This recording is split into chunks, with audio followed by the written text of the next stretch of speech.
We all trust someone at some point, a leader, a community, a cause, but every so often, the person everyone is rallying behind turns out to be the most dangerous one in the room.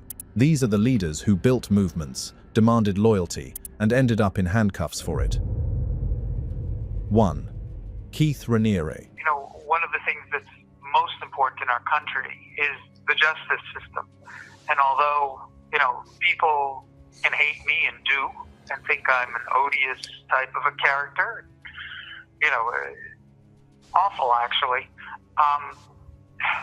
both the devil and the saint should be able to get the exact same treatment under our justice system. So Keith Raniere had this whole thing where he called himself Vanguard. He co-founded Nexium in 1998 with Nancy Salzman, a registered nurse and trained neuro-linguistic programming practitioner. And they built it into this polished, high-end personal development company out of Albany, New York. Courses ran between $6,000 and $10,000 a session, and over the course of 2 decades, an estimated 18,000 people enrolled, including celebrities, politicians, and successful professionals who genuinely thought they were investing in themselves. But underneath all of that, prosecutors argued Raniere was running a criminal enterprise. Within Nexium, there was a secret inner group called DOS, which stood for Dominus Obsequious Sororium, loosely translated as Master over Slave Women. Female members had to hand over compromising photographs and personal secrets as collateral, so Raniere had leverage over them if they ever tried to leave.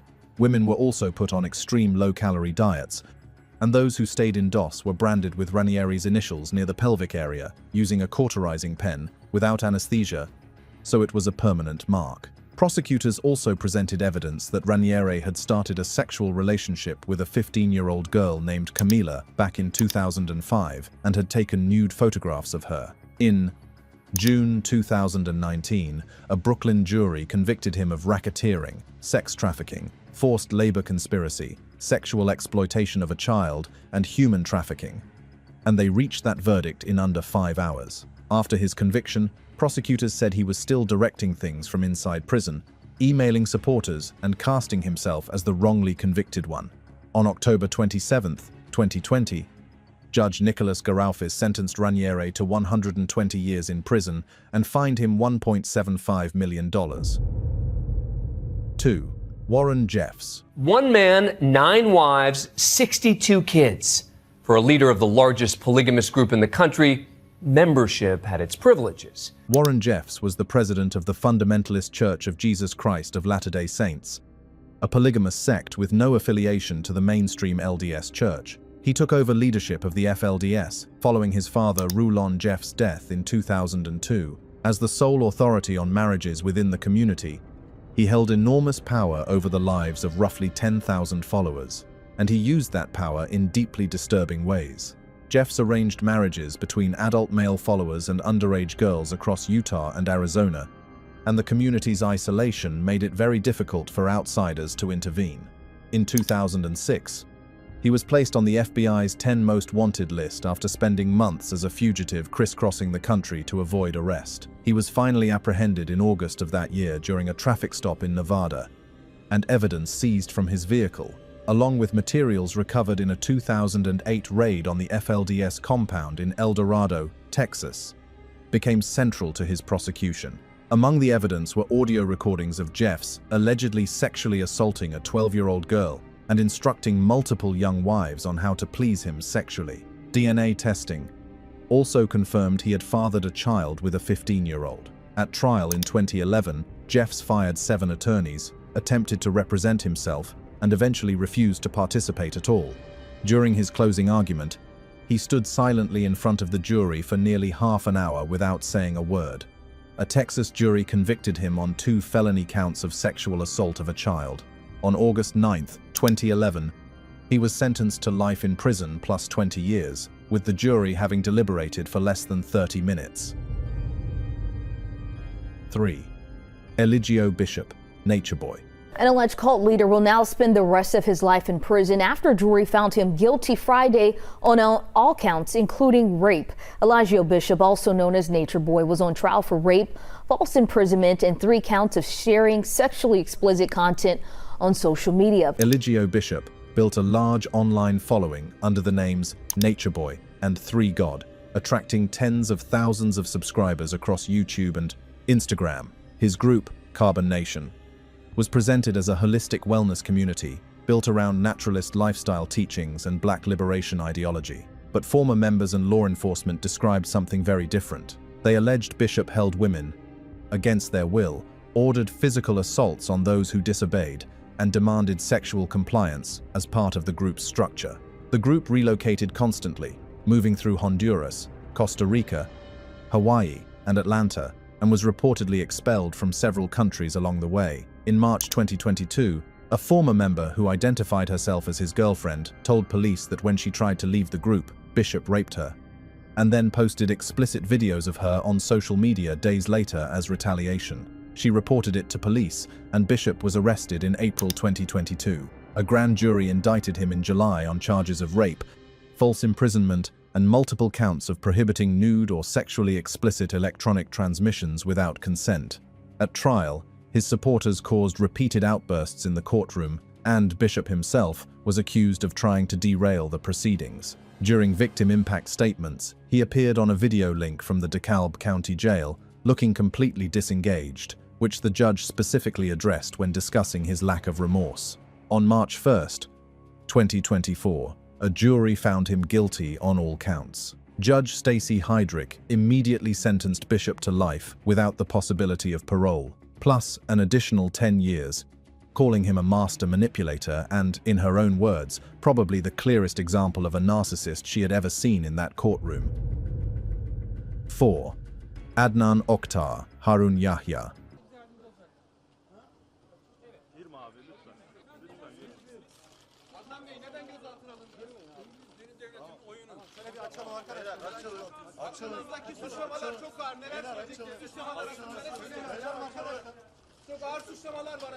Adnan Oktar spent decades presenting himself as a religious intellectual across Turkey and well beyond. Publishing under the pen name Harun Yahya, he produced books in dozens of languages, arguing against evolution and promoting Islamic creationism, including a massive, glossy publication called the Atlas of Creation, which was mailed unsolicited to scientists and universities worldwide.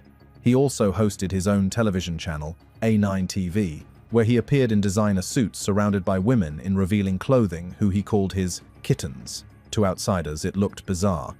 To Turkish authorities, by 2018, it looked criminal. In July of that year, police raided his villa and arrested Oktar, along with hundreds of his followers. A 499-page indictment described a criminal organization operating behind a religious facade, with activities including blackmail, extortion, fraud, money laundering, sexual abuse of minors, and alleged political and military espionage. Former members testified that women in his circle were subjected to repeated sexual assaults, forced to take contraceptive pills, and threatened with defamation lawsuits if they spoke out. Oktar had reportedly filed over 5,000 lawsuits against journalists and critics over the years. One former member described being driven out of Turkey entirely after he pursued her with hundreds of legal actions following her departure from the group. At his first trial in January 2021, Oktar was convicted on 10 separate charges and sentenced to 1,075 years in prison. That ruling was later overturned on procedural grounds, and a retrial was held. On November 17, 2022, Istanbul's High Criminal Court sentenced Oktar to 8,658 years in prison. 5. Shin Okju.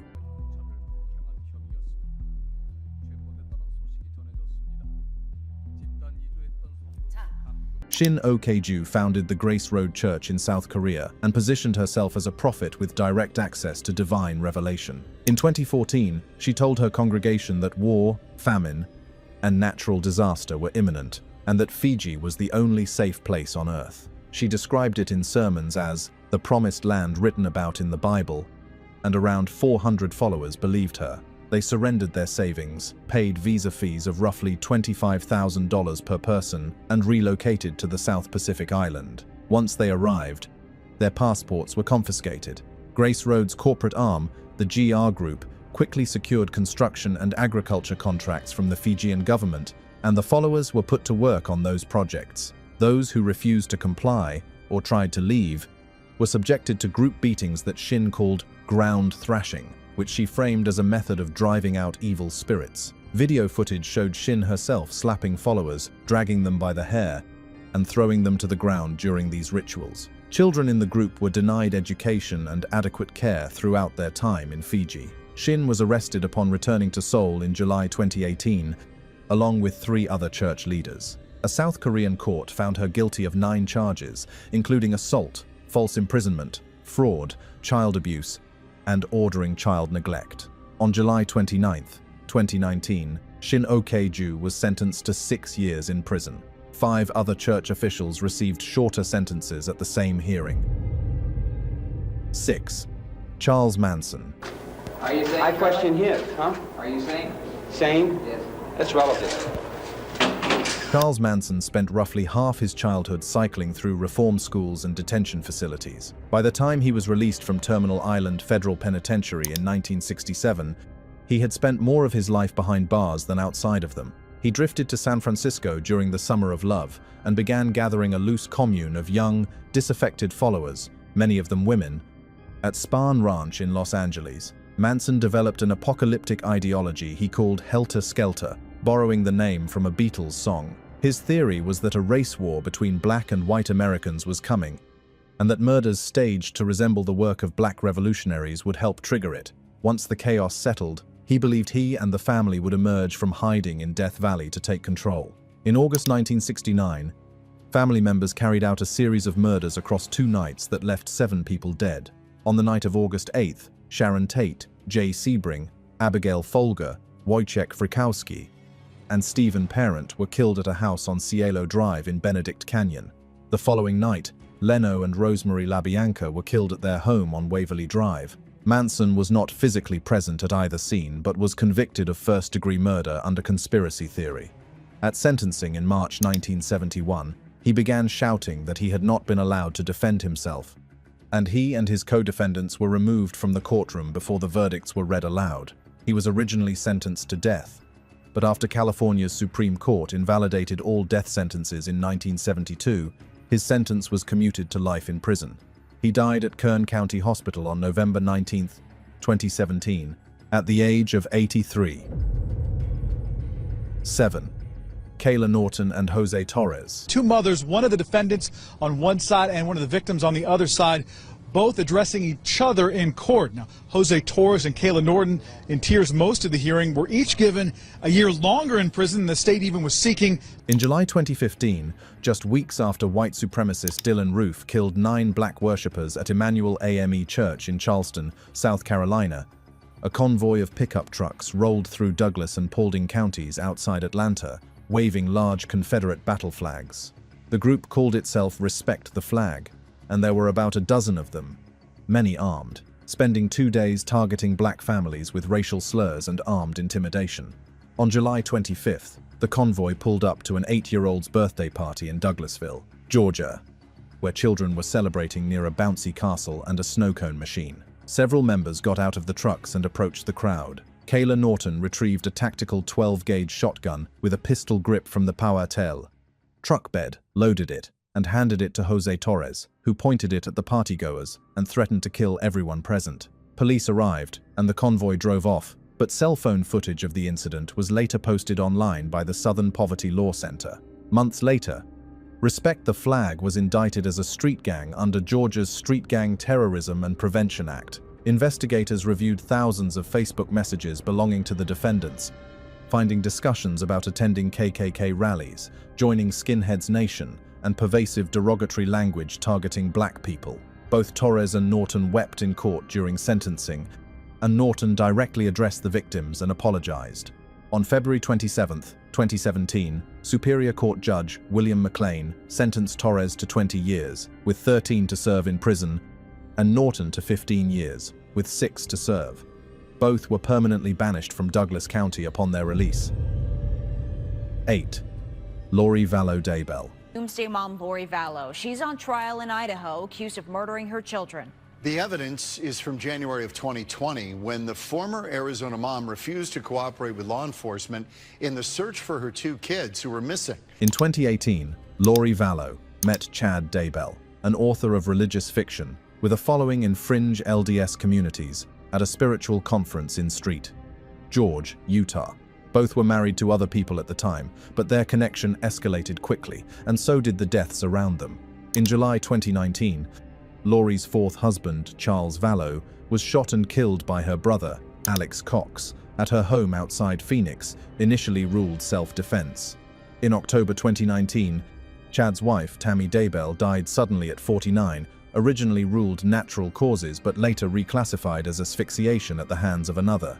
Then, in late 2019, Lori's two youngest children, 7-year-old Joshua Vallow and 16-year-old Tylee Ryan, vanished. While investigators searched for the kids, Lori and Chad traveled to Hawaii and got married. Prosecutors argued that Lori and Chad had developed a belief system in which they could assess people's spiritual energy, and that Lori had labeled her own children as zombies, meaning she believed they were possessed by dark spirits. Tylee had reportedly been given that label after refusing to babysit her younger brother. The children's remains were found buried on Chad Daybell's Idaho property in June 2020. In May 2023, a jury found Lori Vallow Daybell guilty of 2 counts of first-degree murder, conspiracy to commit murder, and grand theft. At sentencing, she quoted scripture and maintained that no one had been murdered, and Judge Stephen Boyce noted she showed no remorse. On July 31, 2023, he sentenced her to 5 consecutive life terms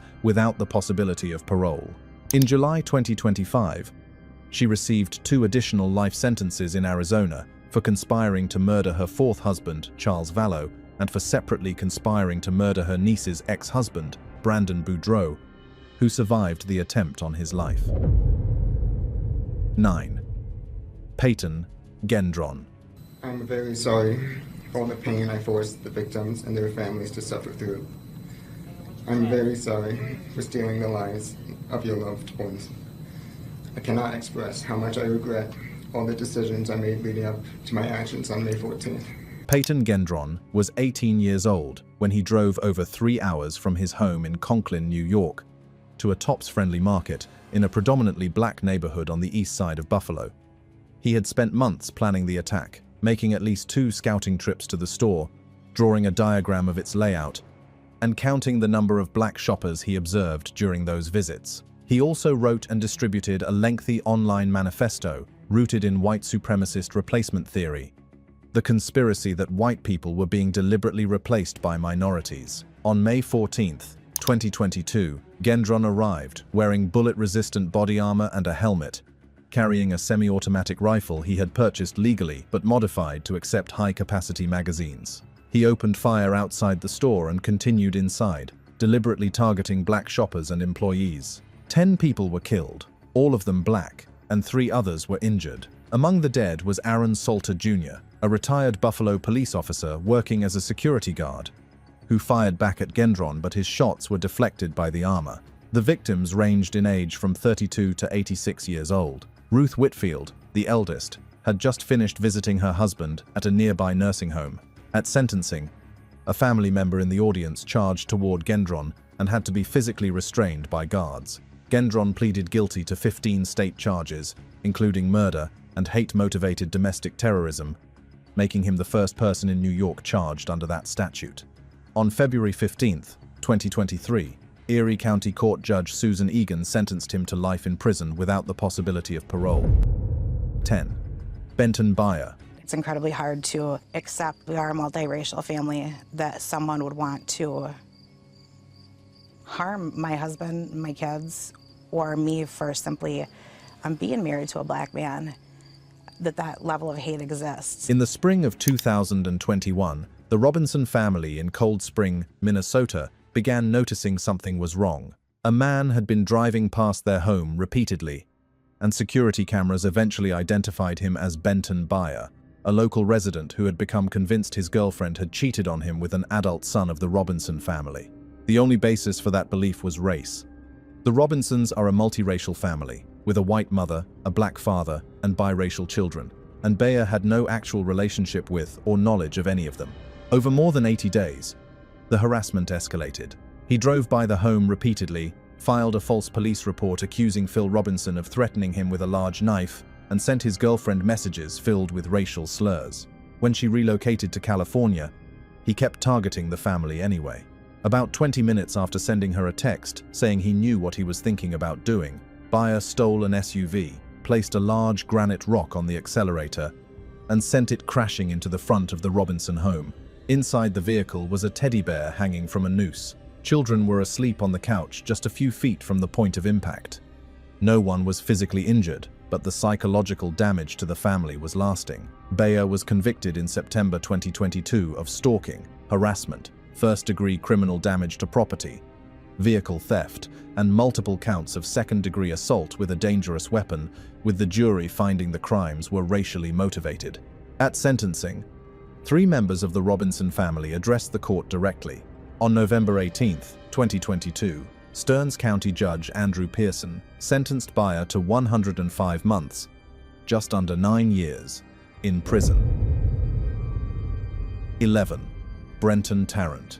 Brenton Tarrant killed 51 people and injured dozens of others when he attacked 2 Christchurch mosques in 2019. Brenton Tarrant was a 28-year-old Australian man living in Dunedin, New Zealand, when he carried out the deadliest terrorist attack in the country's history. He had spent roughly 2 years planning it, selecting his targets 3 months in advance. Before the attack, he distributed a white supremacist manifesto online to hundreds of contacts and set up a Facebook live stream. On March 15, 2019, a Friday afternoon, he drove to the Al Noor Mosque in the Christchurch suburb of Riccarton, where a large congregation had gathered for midday prayers. He entered and opened fire on worshippers inside, killing dozens.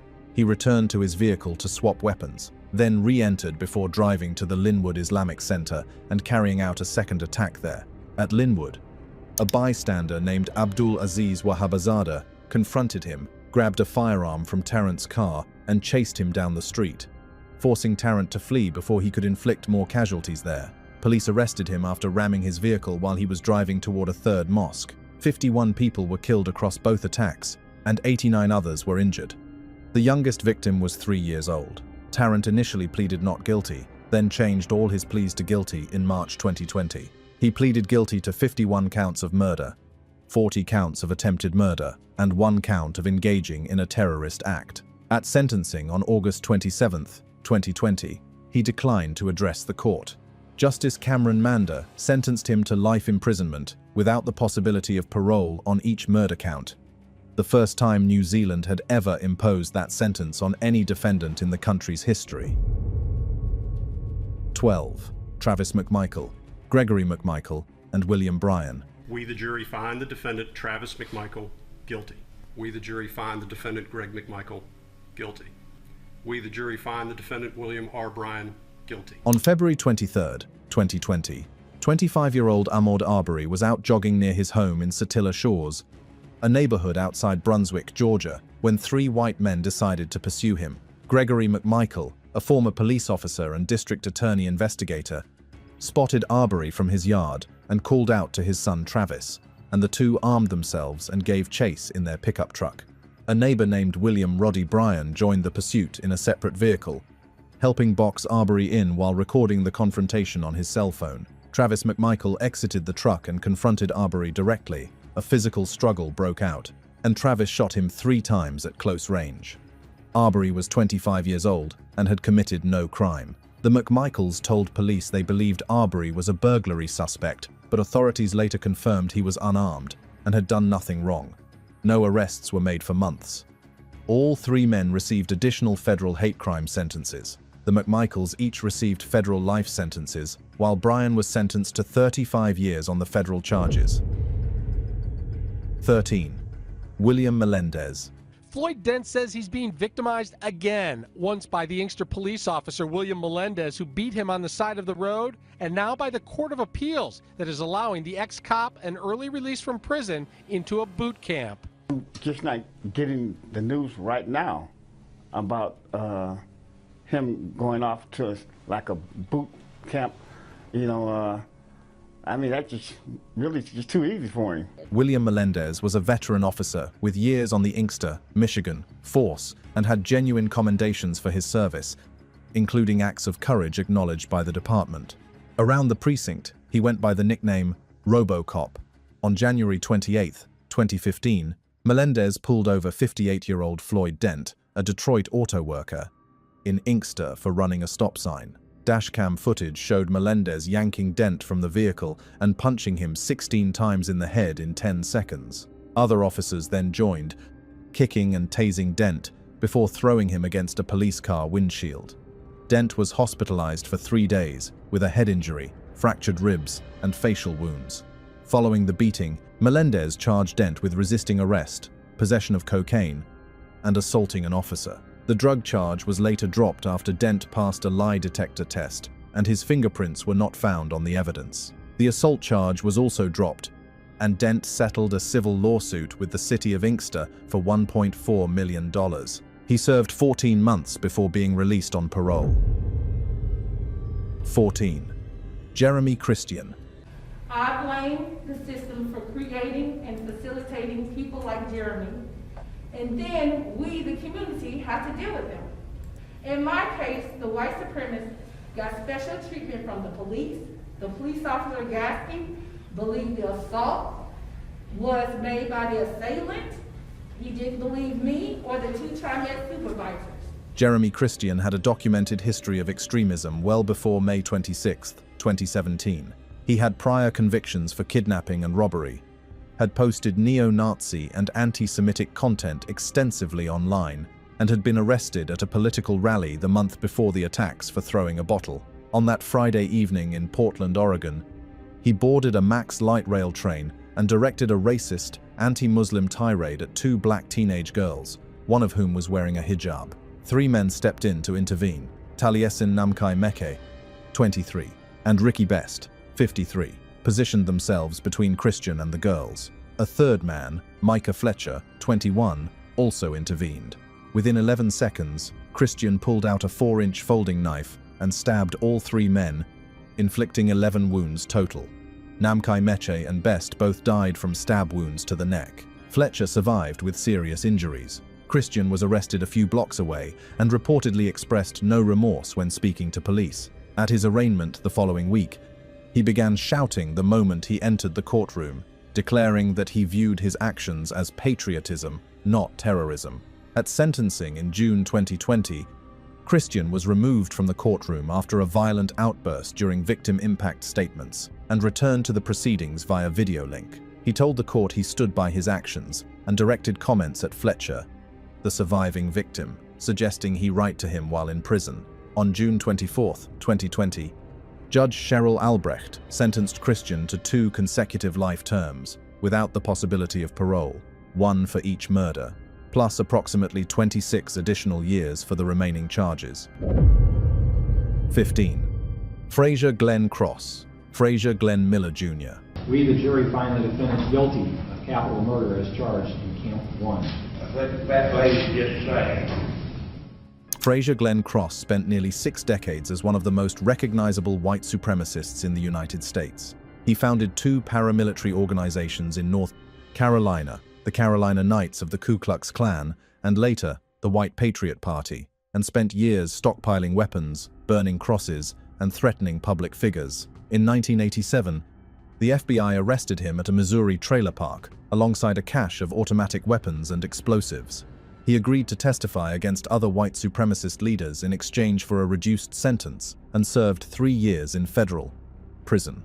After his release, he spent years broadcasting anti-Semitic ideology online, running for public office repeatedly, and openly declaring that he was prepared to die for his beliefs. By 2014, he was 73 years old and had been diagnosed with emphysema. On April 13, 2014, he drove from his home in Aurora, Missouri, to Overland Park, Kansas, and opened fire at 2 separate locations. At the Jewish Community Center, he killed 69-year-old William Corporon and his 14-year-old grandson, Reet Griffin Underwood, in the parking lot. He then drove to the nearby Village Shalom retirement community and shot 53-year-old Terry Lamano. All 3 victims were Christian, not Jewish. He was arrested near an elementary school and shouted anti-Semitic slurs at police from the back of a patrol car. At trial, he represented himself and interrupted proceedings repeatedly, and on August 31, 2015, a jury found him guilty of capital murder. The jury recommended the death penalty in September of that year, and on November 10, 2015, Judge Thomas Kelly Ryan formally sentenced him to death. Cross shouted anti-Semitic statements as the sentence was confirmed. He died of natural causes in prison on May 3, 2021, at the age of 80. 16. Russell Courtier. Through this trial, my emotions were all over the place. It wasn't until I took the time to realize what he lost too, that it made sense to me that it wouldn't do me no good to approach it angrily, because that's what got us here to begin with. Russell Courtier was a 40-year-old member of a white supremacist prison gang called European Kindred, which is primarily based in the Oregon Corrections System. On the night of August 10, 2016, Courtier and his girlfriend, Colleen Hunt, were outside a 7-Eleven convenience store in Gresham, Oregon, just outside of Portland, when a confrontation broke out with 19-year-old Larnell Bruce Jr. The two got into a physical fight, and Bruce pulled out a machete. Courtier backed off and returned to Hunt's red Jeep, and the situation appeared to be over. But surveillance footage showed Courtier then driving the Jeep toward Bruce, who could be seen making evasive moves on the sidewalk trying to get away. Courtier drove at him more than once. Police arrived to find Bruce suffering from catastrophic injuries, and he died from those injuries shortly after. He was 19 years old. Hunt pleaded guilty to manslaughter and received a 10-year sentence. At Courtier's trial, prosecutors argued that his European Kindred membership was central to the killing, as the gang required members to target non-white people as a condition of standing within the organization. He was convicted of murder, felony hit and run, and second-degree intimidation, Oregon's hate crime statute. It marked the state's first hate crime murder conviction in 30 years. Bruce's father addressed Courtier at sentencing, telling him directly that he refused to hate the entire white race for what he had done, and that the ideology Courtier carried was bigger than the two of them.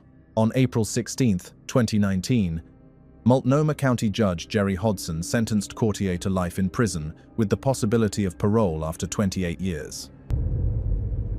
17. Devon Arthurs. Judge has determined that former neo-Nazi Devon Arthurs, the man who claimed he killed his roommates in 2017, is incompetent to stand trial. The court says Arthurs suffers from schizoaffective disorder. He's also been diagnosed with autism spectrum disorder. Devon Arthurs was 18 years old and sharing a Tampa, Florida, apartment with 3 other young men, all members of a small, mostly online neo-Nazi group called the Atomwaffen Division, German for nuclear weapons. One of his roommates, Brandon Russell, had founded the group. The others were Jeremy Himmelman, 22, and Andrew Onshuk, 18. In early 2017, Arthurs began converting to Islam, and tensions with his roommates escalated sharply. On May 19, 2017, Arthurs shot and killed both Himmelman and Onshuk in the apartment. He then walked to a nearby smoke shop, took 3 people hostage at gunpoint, and made rambling statements until police arrived. When officers responded, he led them back to the apartment, telling them the people inside were not hurt, but dead.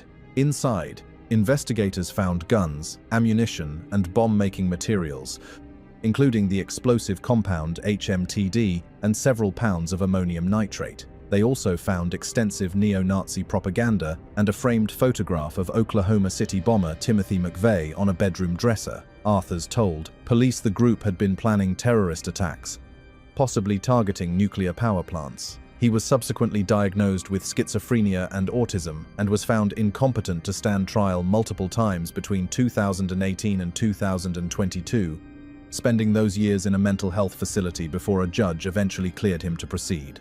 At his plea hearing in May 2023, Arthurs addressed the court, saying he wanted to advocate against extremism and that he was deeply sorry for everything that had happened. On May 8, 2023, he pleaded guilty to 2 counts of second-degree murder and was sentenced to 45 years in prison, with parole eligibility after 25 years. 18. Jeremy Moody and Christine Moody. Jeremy and Christine Moody were members of an online white supremacist group called Crew 41, and both had grown up with deeply troubled backgrounds that included childhood sexual abuse. Jeremy had told people around him that he believed he had a divine assignment to kill convicted sex offenders. On the morning of July 21, 2013, The couple attended church in Jonesville, South Carolina. After the service, they drove to the home of 59-year-old Charles Parker, a registered sex offender who had been convicted of criminal sexual conduct. They pretended to have car trouble, and when Parker came outside to help, Jeremy pulled a gun and forced both Parker and his 51-year-old wife, Gretchen, back inside the home. Once inside, the couple told the Parkers exactly why they were there. Jeremy shot both of them, and Christine stabbed them. Gretchen Parker had no criminal record and had not been their original target, but she was killed because she was home. A surveillance camera on the property captured them leaving, and deputies identified Jeremy from his tattoos, including the word skinhead tattooed nearly from ear to ear beneath his chin. At his arrest, investigators found a list with the name and address of another sex offender he had planned to target the following day. At sentencing in May 2014, both Moody's read scripture and asked the judge for 30-year sentences. The judge noted he had watched them smiling at each other throughout the proceeding and sentenced both to life in prison. As Jeremy was escorted out, he shouted at the Parker family that they got what child molesters deserved. Outside the courthouse, Christine told reporters that killing Parker was the best day of her life. 19. Anders Breivik. On July 22, 2011, Anders Behring Breivik carried out 2 coordinated attacks in Norway that killed 77 people and became the deadliest peacetime massacre in the country's history. Breivik was a 32-year-old Norwegian man who had spent years developing a detailed far-right anti-Islam ideology. Hours before the attacks, he sent a 1,500-page manifesto to hundreds of contacts and uploaded it online. The first attack was a car bomb planted in Oslo's government quarter, near the offices of the Prime Minister. The explosion killed 8 people and caused widespread destruction across the city centre. While emergency services responded in Oslo, Breivik drove to the island of Utøya, about an hour away. Utøya was hosting the annual summer camp of the Workers' Youth League, the youth wing of Norway's Labour Party, attended mostly by teenagers and young adults. Breivik crossed to the island wearing a homemade police uniform and showing false credentials. He approached campers posing as a police officer conducting a security check following the Oslo attack, then began shooting almost immediately after arriving on the island. He spent over an hour pursuing survivors who ran into the woods or tried to swim to shore. 69 people were killed on Utøya, and many of the victims were between 14 and 22 years old. At trial, Breivik himself requested to be found legally sane so his ideology would be treated as a political statement rather than a product of mental illness, and the court agreed. He was found sane and convicted on all counts. On August 24, 2012, he was sentenced to 21 years in preventive detention, the maximum under Norwegian law, with the possibility of indefinite extensions if he continues to be considered a public threat. 20. Michael Amatulo. Michael Tori Amatulo was a 61-year-old man living at an apartment complex in southeast Portland, Oregon, where a family with 2 young brothers also resided. The family and Amatulo had an ongoing dispute over the building's common areas, but on December 18, 2018, things turned into something far more serious. The younger of the 2 brothers, just 7 years old, was taking out the trash when Amatulo began screaming at him, claiming the child had been staring at him. When the older brother, 15, came out to intervene, Amatulo directed racial slurs at both boys. He also made remarks about their mother, including saying he hoped she would die while she was pregnant. When the 15-year-old yelled back, Amatulo threatened to beat him up, then produced a knife and threatened both boys with it. A neighbor, Jocelyn Jackson, also testified at trial that Amatulo had a documented pattern of targeting her because of her race ever since she moved into the complex. She described him banging on her bedroom windows in the middle of the night, using a leaf blower outside at 3 in the morning, and leaving a note on her car directing her to park in the back. After a jury trial in July 2019, Amatulo was found guilty of unlawful use of a weapon against the 15-year-old and 2 counts of menacing against both boys. The judge also found him guilty of 2 counts of second-degree intimidation, a hate crime under Oregon law. On September 5, 2019, Multnomah County Circuit Judge Christopher Ramras sentenced Amatulo to 3 years in prison, noting that most people's natural reaction when a 7-year-old looks at them is simply to smile back.